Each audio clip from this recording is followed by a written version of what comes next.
Yo, what's going on, guys? My name's Cody Jones, and honestly, man, it has been one hell of a game, series, storyline.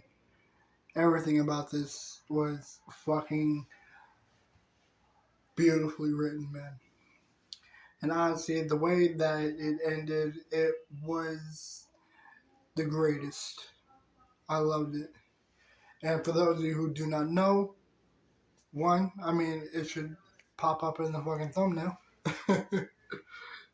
But for those of you who are listening and just randomly clicked on the video that I am talking about, the game I'm talking about, is God of War Ragnarok. And honestly, man, it has been one hell of a storyline, one hell of a game. Everything about this game was phenomenal, man. I fucking loved every second of this game. So, if you haven't played the other God of War game that came out in 2018, I'd recommend that you play that one now because the storyline connects with Ragnarok. And with the 2018 game, it connects to the OG God of War games. But basically, Kratos, the former God of War of Greece, has left to start a new life and moved to Norway, where he had a new family. But the thing is, his wife Faye she passed away. I don't know how. It didn't really give any explanation how they met or anything. But the new game starts with you burning her ashes and carrying her ashes to the highest peak of all the 9 realms, which is in Norse mythology, happens to be Jotunheim. So basically, the 2018 God of War game takes place with not Greek mythology because the Greek pantheon is completely wiped out of existence. You know, you fucking put them motherfuckers in their place. But basically, you're dealing with Norse mythology now. Freya, Jormungandr, Odin, Fenrir. You know, a whole new mythology. And in the first one, you got to meet Thor's brother, Balder. And I completely fell in love with the game when I started playing it. I enjoyed the storyline. I gave my review in a recent video, which I will add right here. You know, the video to that one will be right here next to me. So, basically, after everything that happened, as prophesied, including in mythology, they prophesied that Balder's death will be the beginning of Ragnarok. And if you don't know what Ragnarok is the apocalypse, the end of humanity and all the 9 realms. Because that will bring not only an apocalypse to all realms and man, but it will also bring the end to all the gods. And it basically creates a war between Odin and Fenrir, Thor and Jormungandr, you know, a whole battle of Aesir gods and giants and all that stuff. You know, it's a very interesting lore. And the way that the lore is done in these games is very, very, very fascinating. Like, I love learning about mythologies, myths, deities, stuff like that. It fascinates me. You know, I love learning this kind of shit. But with the way that everything is done, it is phenomenal. It is amazing. And basically, Atreus, who is also known as Loki in the storyline, he is continuing his search for Tyr, the Norse god of war. But the thing is, Odin doesn't like it. Odin got some beef with Tyr, as well as he kind of did in the mythologies as well. And so Atreus is not only trying to find Tyr, but he's also trying to save his father from. Well, I'm not going to finish that sentence. You're going to have to find out yourself. um, but after everything that they both go through, they're not only dealing with the end of the world because the entire earth is completely covered in snow. Because in the mythologies, Ragnarok completely freezes the world for like 9 or 10 winters or something like that. I don't remember how many, but basically, like several years of straight winter, no sun, no warmth, just frozen earth, you know. And the 9 realms are completely falling apart because of Ragnarok. That is the storyline. But you got more on your plate. You got Odin watching you. You got Odin who's not only trying to like make peace, but also use Atreus for his own personal gain, for a mask that is also kind of prophesized in the lore, is something that Loki, the myth, uses because Loki is a shapeshifter in the myths. So maybe this mask would be the thing that would trigger it, maybe not.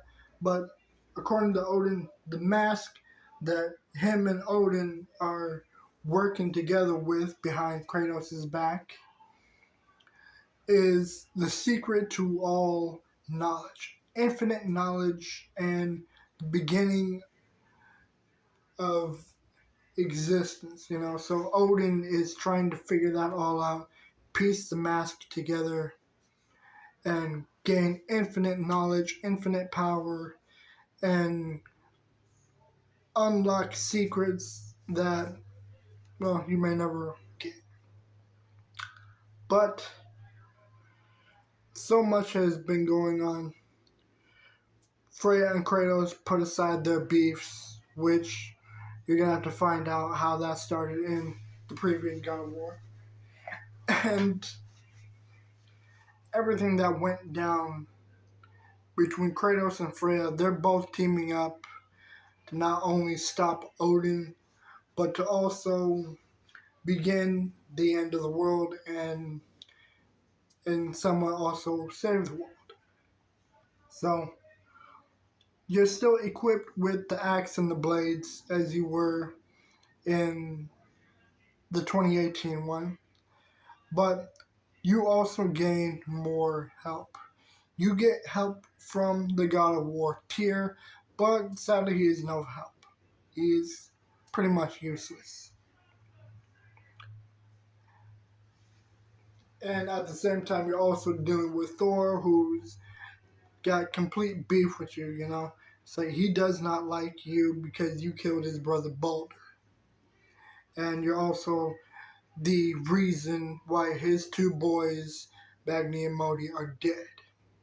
So he's basically stuck with his own daughter, Thrud, which is also mentioned in the mythology. Very interesting character, by the way, the way that they done her in the game. But you're also dealing with other Aesir gods, you know. It's like you get to meet, you get to meet Thor's wife, You get to meet his daughter. You get to meet Heimdall. And honestly, not too crazy for the character, you know. Really narcissistic, really big headed, real shithead, you know, a real fuckbag. I did not like his character. Kind of true to the mythology as well. Very narcissistic and like thinks highly of himself because he's Odin's right hand and everything. But honestly, man, the storyline was so perfectly done, and I love the fact that you get to work with Kratos, but also you get to work with Atreus. And that really made it all the more exciting, you know, because you spend so many hours in the original working with Kratos, playing with Kratos, including in the OG games, you get to play with Kratos the whole fucking time throughout all the storylines. But with Atreus, it's a whole new different pace. It is very interesting. You know, it's like you get to see him explore everything and do everything on his own, you know, build his own experience and his own independence, I would say. And it was amazingly written, you know. And you also get to meet Loki's future baby mama, Angrboda, who helped him give birth to Fenrir, Hel, and Jormungandr in the myths. So you get to meet her, but the thing is, you don't really get to do anything because they're both very young in the storyline. But the way that it was written between their companionship and their trust, it's like you can easily see how they both, like, as if they were both meant to be together, you know. It was a very interesting pace for the game for both of them, you know. And it's like you get to learn more about his shape shifting powers, more lores on giants and Jotunnars and all that. It was very, very cool to learn and see how all that went down. And honestly, man, the way that Atreus's gameplay was done, it was really fun. Like, really, really fun. I loved it. Not as fun as Kratos, but I was really digging the pace with him, though. And there are also times when you get to team up with Brock and team up with Freya, and again, it's a whole new, like, it's a whole different pace, you know? It's like you're not stuck with the Atreus throughout the entire game as you were with the first one.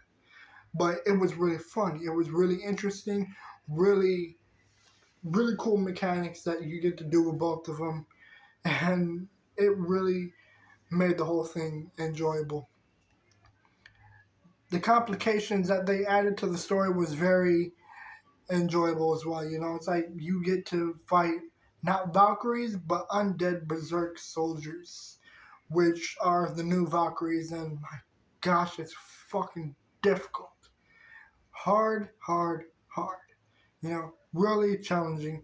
And not that I'm against it, you know, I like a challenge. It's really fun to do something that really challenges me, you know. It's like you're not slaying a bunch of like little soldiers here and there or Valkyries, you know. It's like this is a whole new challenge that really makes you really try very hard, you know. It was perfectly done. And I enjoyed it very thoroughly. The whole thing was done amazingly. I loved it. Now, the way that you get to fight with Thor, though, it was the greatest thing, including in the very beginning of the game. You know, it's like your beef with Thor, it's really, really, really fun, really amazing to watch and, like, take part in, you know.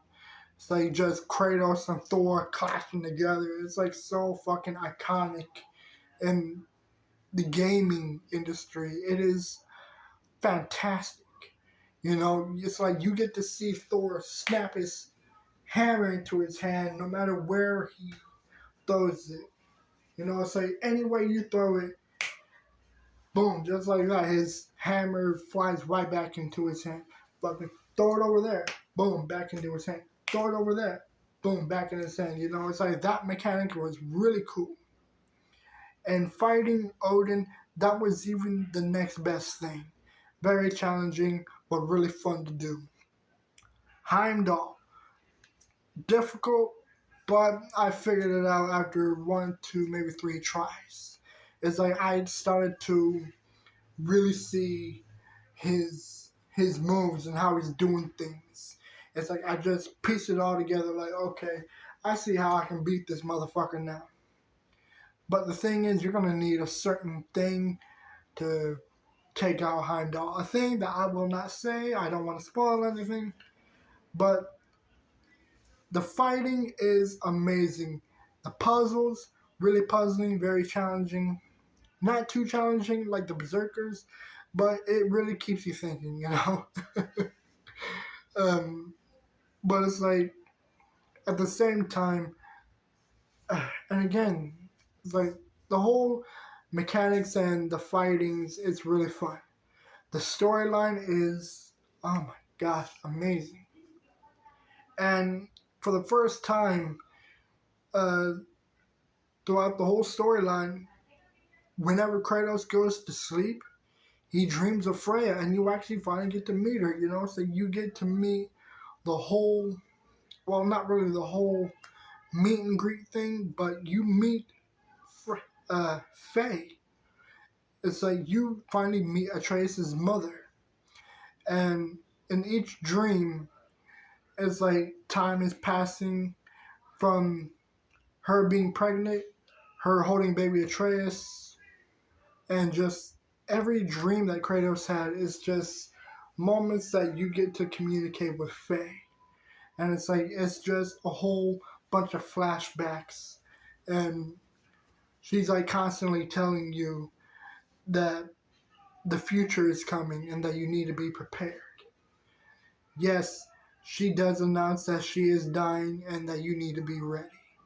But you also need to be ready for not only responsibility to be with Atreus, care for Atreus, and guide him, but like the whole companionship and romance between the two is just so enjoyable, very touching, very heartwarming. And there was a line that Faye said that really stuck with me in the storyline, where she says, to grieve deeply is to love fully, you know, and that Kratos needs to open his heart into the world as he did with her. And that whole sentence, it was very emotional, very, very soulfully touching, and I loved it. It was beautiful. It was emotional because that was the last time you get to talk to Faye. And then Ragnarok, you know, the battle that the whole game has been amping up to bring. It was, uh, it was the greatest, the most iconic and cinematic thing throughout the whole fucking game. The battle that you've been waiting to get into. It is historically, like, somewhat historically accurate. Well, not historically. It is mythologically, uh, fuck, my brain is fucking moving faster than my mouth. The whole cinematic fight that you were watching and being a part of is so amazing and somewhat true to mythology. And it is amazing, you know? It's like you get to see a little, like, fight between Thor and Jormungandr, and it is amazing. And you get Fenrir who's helping out. You got Surtur fucking plunging a sword into Asgard, bringing destruction. It's like that whole thing was amazing as well.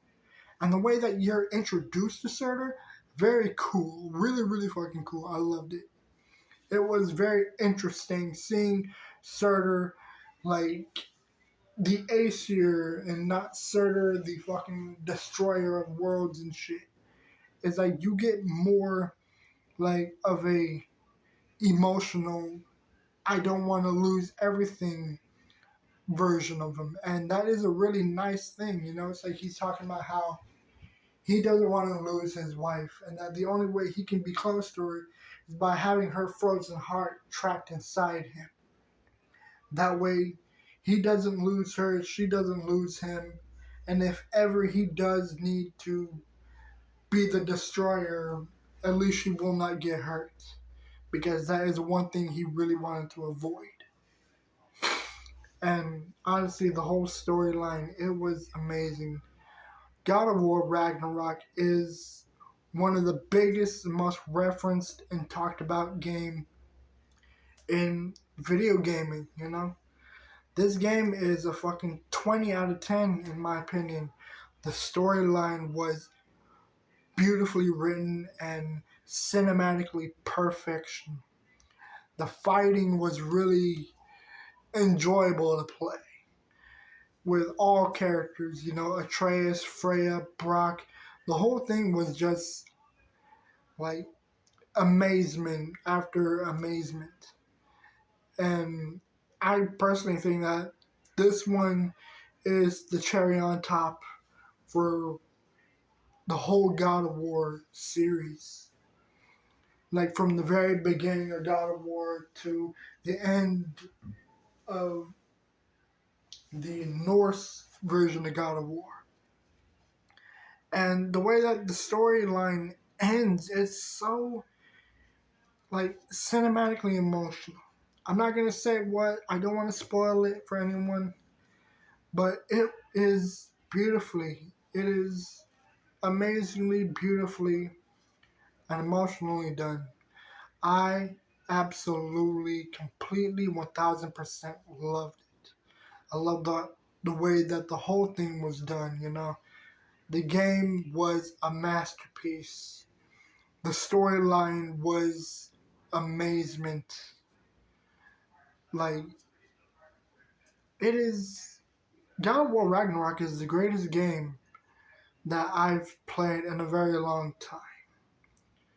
Like, the last time I played anything this great was for God of War 3. You know, and it's because the way that the whole storyline and the emotion that you go through, you know, with Kratos uh, not only focusing on his revenge, but his attachment to Pandora, and really that fatherly side of him kicks in at the end, and how he wants to protect Pandora, even though she tells him that she knows what she has to do, that she is the answer to bringing down Zeus. And it's like his attachment, it really makes it emotional, you know, because throughout the whole game, you're just focused on revenge, revenge, death of Zeus, bring an end to the Greek pantheon, death to this world, you know, it's like, and when Pandora and Kratos meet, and he really gets attached to her, it's like that fatherly side of him just kicks in, like, no, there has to be another way, I cannot let you do this, you know? And it's like, it really makes him remember Calliope, his very first child, and how he was attached to her, you know? And it's like, after, like, Calliope, after Pandora, and now Atreus, it's like, he gets so attached that his fatherly instincts kick in, and he grows attached, and you get attached to the characters, to the story, and it is amazing. And for once, this is the one child that he did not lose. And that really makes it all the more amazing. You know, and he became a better person, a better father, and a better general slash leader. And honestly, man, God of War Ragnarok is the greatest game out of God of War itself. I absolutely loved it. The soundtrack was beautifully done as well. I fucking played it twice, and the song that Hoyser did, Blood Upon the Snow, that was a beautiful song. I listen to that shit a lot because it is amazing. Like, I recommend that you guys listen to the song Blood Upon the Snow by Hoyser. It is the greatest. Really captures the sound of God of War, and it's just brilliance, you know. And props to Bear McCreary on the whole soundtrack for both this one and the 2018. And to everyone involved in the God of War production, the game, the storyline, Sonny Soljic did an amazing job playing Atreus. And Christopher Judge, he made this Kratos all the more better and more enjoyable. You know, I mean, I was not comfortable and it felt weird without T.C. Carson voicing Kratos because he did that for the original God of War games. But like after playing the 2018 one and really getting to know Christopher Judge as the character and the actor, it's like it brought the character to life. It was amazing, and he outdone it. It was amazing, and I'm saying amazing a lot. But honestly, there's no words I can use other than amazement. Beautiful. Perfection, you know, because that's just what God of War Ragnarok brought. It was the best game out of all of them. And my rating for God of War Ragnarok would be 20 out of 10 tops. It was the greatest game out of the whole series, and I'm very excited for what future endeavors awaits in future God of War games. Because they did say that it is not the end for Kratos. We might see Atreus, but it is the end for God of War in the Norse mythology. And there's been a comic strip or something of Kratos in Egypt, and there's been little hints and artifacts from different cultures. Like you find pieces from Egypt, you find pieces from India. You know, it's like there's little hints here and there and artifacts from different places around the world. It was the greatest. But I don't want to spoil anything. This game was the greatest, though. I will tell you that. I loved it. I look forward to playing more of it in the future, and maybe I'll even do a Let's Play for it on this channel.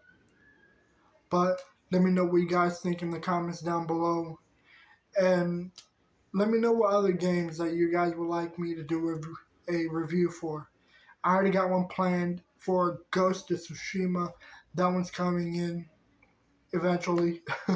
It's like I'm bouncing back and forth between 2 or 3 different games. But that review will be out. I guarantee you that. But let me know what you guys think in the comments down below. And I'll see you next video. I'm out. Peace.